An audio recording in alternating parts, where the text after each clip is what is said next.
J'espère que vous allez tous très bien. Aujourd'hui, là, nous allons parler de quoi?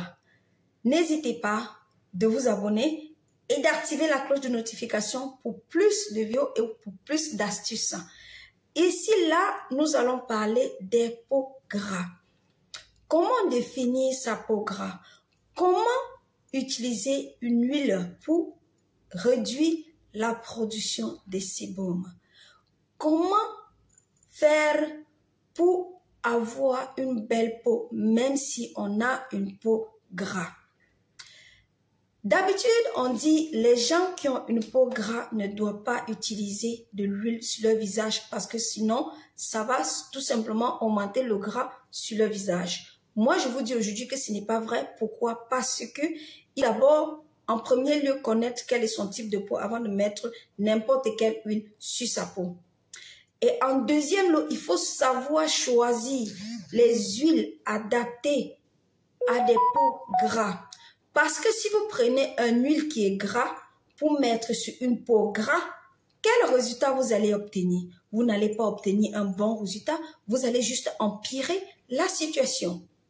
Donc, comme vous devez savoir déjà quel est votre type de peau, comment connaître si vous avez une peau gras ou pas? Déjà, quand vous réveillez le matin, ça c'est déjà pour une personne qui reconnaît une peau gras. Quand elle se réveille le matin, elle a une peau pleine d'huile, pleine de graisse. À peine elle touche, c'est gras. À peine sur la main, là, vous savez déjà que vous avez une peau gras. Pour certaines personnes, la peau gras se limite sur la lettre T du visage. La lettre T du visage, c'est quoi? C'est un trait ici, le T, c'est là. Donc là, les endroits qui sont gras et là, ce qui descend là, ça signifie que vous avez aussi une peau gras. Et comment faire de sébum sur ton visage? Comment tu vas faire pour réduire la production du sébum sur ton visage? Je te donne d'abord ici 3 huiles très importantes, 3 huiles très nutritives pour les peaux gras. 3 huiles qui vont venir te réduire la production du sébum. Ces 3 huiles-là vont venir réduire la production du sébum. Les huiles, quelles sont ces huiles? Les huiles que vous devez d'abord utiliser, les huiles sèches. Parce que ça va venir assécher le gras sur votre peau. Ce sont des huiles sèches que vous devez utiliser pour réduire la production du sébum sur votre visage. Vous avez l'huile de jojoba, l'huile de nigel et l'huile de noisette. Voilà 3 huiles, il y en a plusieurs, mais je vous donne ces 3 huiles qui sont efficaces pour réduire la production de sébum sur le visage. Qu'est-ce que ça va venir faire sur votre visage?